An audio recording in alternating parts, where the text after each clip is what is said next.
अस्सलाम वालेकुम वरहमतुल्लाहि वबरकातुहू।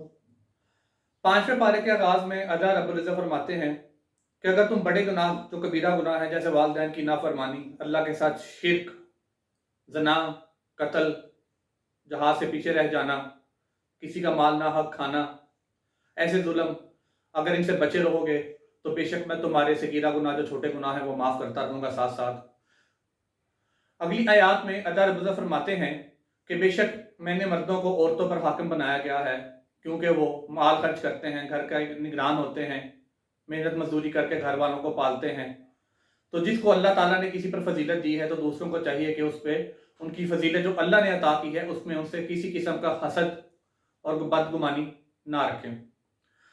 अल्लाह रब्बुल इज़्ज़त ने फरमाया है अगली आयत में कि माल खर्च करो जो मैंने तुम्हें अता किया है उसमें से अपने माँ बाप पर, घर वालों पर, अजीज़ों पर, रिश्तेदारों पर, गुरबा, मसाकीन पर।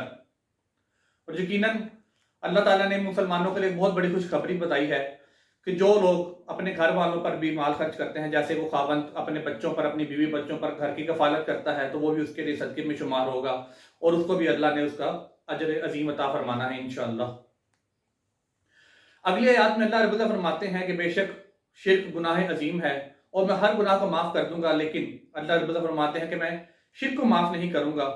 शिर्क अल्लाह के साथ किसी को माबूद ठहराना, उसकी इबादत करना है, किसी को उन सिफात का हामिल ठहराना कि जो ख़ास अल्लाह रब्बुल इज़्ज़त के साथ मखसूस हैं, हाँ वो कोई नबी, कोई वली, कोई अल्लाह का दोस्त, कोई नेक आदमी या कोई भी हो। अल्लाह ताला हमें शिर्क जैसे कबीरा गुनाह से महफूज रखे। और मुशरिक जो होंगे उनके लिए कोई माफ़ी नहीं है, वो हमेशा के लिए जहन्नम की अथाह गहराइयों में फेंक दिए जाएंगे। अगली आयत में मुनाफिकीन का जिक्र है। अल्लाह ने फरमाया कि मुनाफिकीन वो हैं तो जो बज़ाहिर तो मुझ पर और मेरे अंबिया पर ईमान लाते हैं, लेकिन दर हकीकत उनके दिल इस चीज़ से इनकारी होते हैं और ये भी जहन्नम के अथाह गहराइयों में फेंक दिए जाएंगे। लेकिन अगर वो अल्लाह से माफ़ी मांग लें तो यकीनन अल्लाह बड़ा बुर्दबार, माफ़ करने वाला और रहम करने वाला है।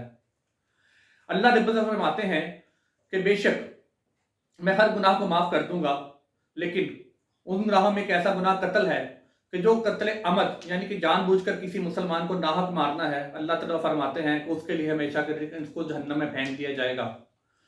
और अगर किसी से गलती से किसी मुसलमान का कत्ल हो जाए तो उसके लिए खून बहा अदा करना यानी दियत अदा करना मकतूल के घर वालों का है। और वो मुसलमान या तो को गुलाम आज़ाद करे या 2 महीने के लगातार रोज़े रख के उसका कफ़ारा अदा करे और अल्लाह रब्बुल इज़्ज़त से माफ़ी मांग ले। दीन बेशक वही है बेहतरीन जो अल्लाह ताला ने अपने नबी पाक सल्लल्लाहु अलैहि वसल्लम आखिरी नबी पर नाज़िल फरमाया। जिन लोगों तक हदायत का पैगाम पहुंच चुका, यानी कि मोहम्मद सल्लल्लाहु अलैहि वसल्लम का पैगाम कुरान पहुंच चुका, चाहे वो अहले किताब हों, अगर वो फिर भी नबी पाक और अल्लाह पर ईमान नहीं लाएंगे तो वो भी गुमराह ठहराए जाएंगे, वो भी जहन्नम में फेंक दिए जाएंगे।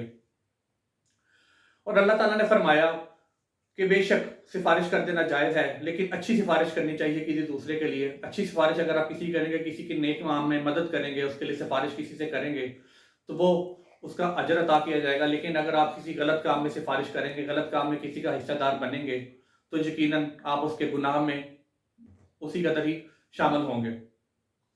अल्लाह ताला ने फरमाया कि भलाई बेशक मेरी तरफ से ही है, जो भी तुम तक भलाई पहुंचती है, जो भी तुम तक फवाद पहुंचते हैं, आराम, सुकून, अयाज और ऐश, वो बेशक मेरी तरफ से ही है। लेकिन जो भी तुम्हें तकलीफ और आजमाइश पहुंचती है वो बेशक तुम्हारे नफ्स की तरफ से ही है, तुम्हारे अपने अमाल का ही नतीजा है। अगली आयत में अल्लाह रब्बुल इज़्ज़त ने मजीद माल के बारे में बताया है कि बखीली से बचें। मुझे जो अल्लाह ताला हम सबको अल्लाह ताला ने जो माल दिया है, जो दौलत अता फरमाई है, उसमें अल्लाह ताला ने गरीबों का भी हिस्सा रखा है ज़कात और सदक़ात की शक्ल में।